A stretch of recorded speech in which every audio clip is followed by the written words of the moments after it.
Olá, aqui é o Satoru Investidor.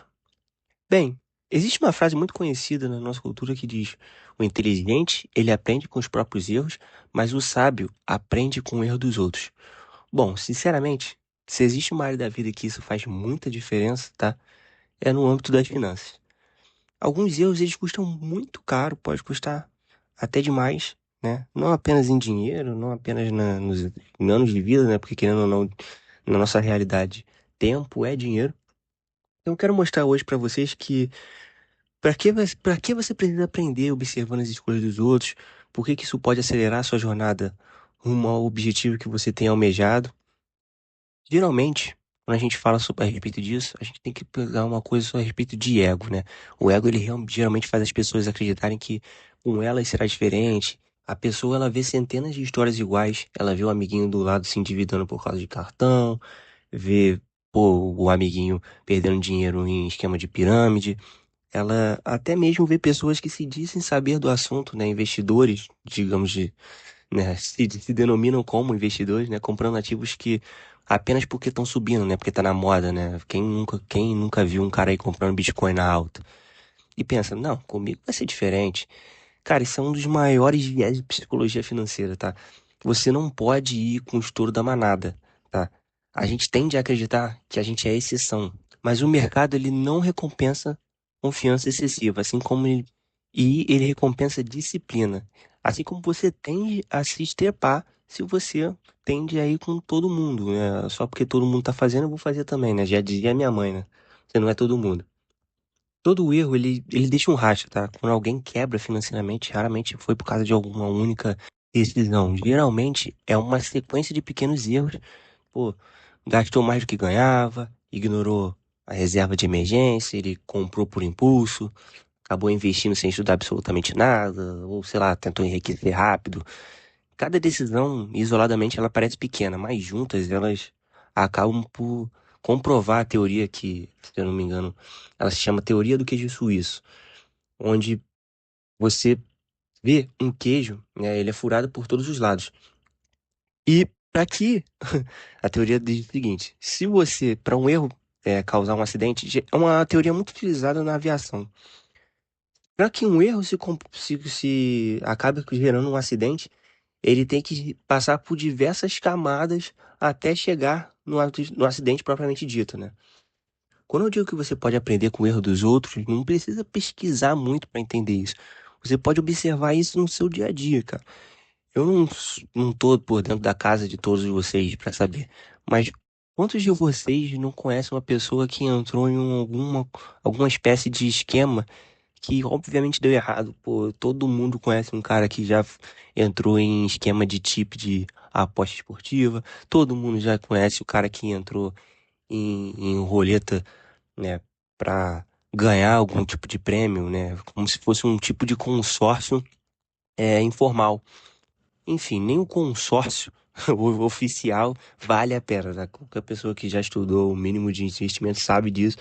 Imagina um consórcio não oficial. A verdade é que o nosso cérebro, ele odeia perder. Existe um conceito que ele é muito estudado na psicologia, chamado aversão à perda. A gente sente muita dor ao perder R$ 1.000 do que felicidade ao ganhar R$ 1.000, entende? Por isso que aprender com o erro dos outros, ele é tão poderoso. Você evita sentir essa dor na própria pele e ainda consegue preservar seu patrimônio. Às vezes, o melhor investimento nem é ganhar mais, é só não perder o que você já tem. No fim das contas, o mercado muda, mas o comportamento humano, ele não muda. As empresas mudam, os ativos mudam, a tecnologia pode mudar também, mas o comportamento humano continua praticamente o mesmo. Muita ganância, medo, ansiedade. Não à toa, né, o índice que mede a questão do Bitcoin, né, o Fear and Greed Index, né, para quem não sabe, é um indicativo de medo e ganância. Basicamente diz o quão ganancioso o mercado está. Geralmente, 99% das vezes, quando o índice de ganância está muito alto, significa muito provavelmente que o Bitcoin está muito esticado e que provavelmente ele vai passar por uma correção. É justamente no momento que o Bitcoin está com Fear and Greed Index baixo, todo mundo falando mal que o Bitcoin já acabou, que não vai dar mais certo, que não sei o quê. Geralmente, tá? Isso não é uma indicação de investimento. Geralmente é um ótimo uma ótima janela para você entrar no Bitcoin. Como eu estava dizendo, impaciência, por exemplo, esse tipo de emoção eles continuam fazendo os investidores venderem qualquer tipo de ativo no pior momento, né? E acabaram comprando no melhor momento para os outros.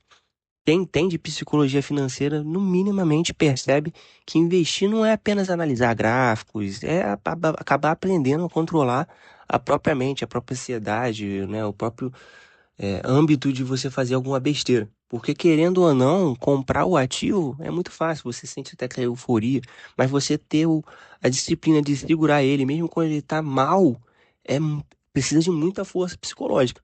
Pensando dessa forma, você tem que enxergar o erro dos outros como um atalho. Não à toa, é por isso que eu venho aqui contar os meus erros e acertos. Eu mostrei a minha carteira, eu falei que eu tô tomando fumo em Bitcoin, justamente porque eu entrei num momento ruim. Pense em alguém que investe há 20 anos. Essa pessoa já passou por várias crises. Ela já viu que era da bolsa, ela já comprou ativo ruim, ela já vendeu cedo demais, já tomou, sei lá, algumas decisões emocionais. Toda experiência, ela vale ouro. Então, por que que você não pega esse atalho de entender os erros de algumas pessoas e aprende com isso? Você não precisa errar para você aprender. Ignorar essas lições é cometer exatamente os mesmos erros. A experiência dos outros, ela pode economizar anos da sua vida. Não à toa, como um tipo de exemplo pessoal meu, eu lido de uma maneira diferente com o dinheiro justamente porque eu vi os meus pais, eu vi como eles administravam o dinheiro e quando eu era mais novo eu não tinha a menor noção. Quando eu via o meu pai sentando para fazer as contas do cartão de crédito, na minha concepção ele era uma pessoa super bem organizada. Anos depois eu fui descobrir que na verdade não era, não era exatamente isso. Ele sentava justamente porque para fazer as contas, ele não tinha feito as contas antes.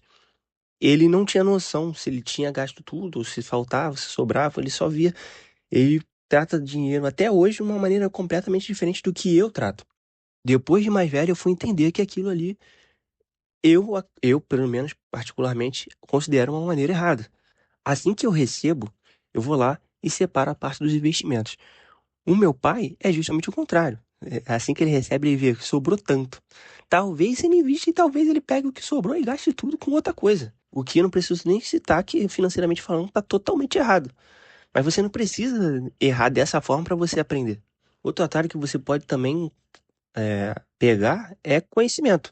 Muita gente acredita que conhecimento é algum tipo de gasto. E não, você comprar um livro, comprar um curso, né, conversa com pessoas inteligentes, tudo isso custa muito menos do que um erro financeiro grave, tá? Uma decisão impulsiva pode destruir o patrimônio construído ao longo de anos, mas conhecimento visto dessa forma é extremamente barato, né? Ao contrário, ignorância costuma custar muito caro, para ser bem honesto. Então, como que eu levo isso para minha vida? Bom, da próxima vez que você ouvir qualquer história de alguém, né, um amigo próximo ou até mesmo um parente dizendo que perdeu dinheiro, você não ri, né? Pergunta o que levou essa pessoa até esse ponto, porque como eu já falei em vídeos anteriores, falar sobre dinheiro hoje em dia, acredito que, na verdade, não só de hoje em dia, desde que eu me entendo por gente, falar sobre dinheiro é como uma espécie de tabu. Já falei isso em vídeos anteriores. Então é muito difícil as pessoas se abrirem, principalmente quando ela enxerga aquilo como um tipo de vergonha, né? Ela perdeu dinheiro fazendo aquilo, afinal de contas. Então, você vai lá, puxa assunto e pergunta: o que levou você até esse ponto? Qual foi a sua primeira decisão errada que você considera? E aí, quando um investidor experiente conta um erro que ele cometeu, você anota, né? Anota mentalmente. Obviamente, você não vai puxar um caderninho e escrever aquilo. Mas esse tipo de história ela serve como um tipo de manual gratuito, para ser bem honesto, do que você deve evitar, inclusive. Então, para a gente encerrar aqui, você não precisa passar por nenhuma dessas dores para se tornar um bom investidor. Nem todo tipo de aprendizado exige sofrimento, né? A maturidade financeira ela costuma consistir em quem observa, né? Escuta, reflete, toma decisões melhores porque alguém já mostrou o caminho que ele tem que seguir. A liberdade financeira, ela não é construída apenas acertando. Você geralmente acaba errando. Mas você errar em coisas que os outros já erraram é burrice. Insistir no erro é burrice. A sua liberdade financeira é construída evitando erros que poderiam ter sido evitados. Enfim, se esse vídeo te fez refletir de qualquer forma, deixa o seu like, se inscreve no canal do Sator Investidor e me conta aí nos comentários qual foi o maior erro financeiro que você viu outra pessoa cometer e que decidiu nunca repetir. Bem, é isso. Valeu.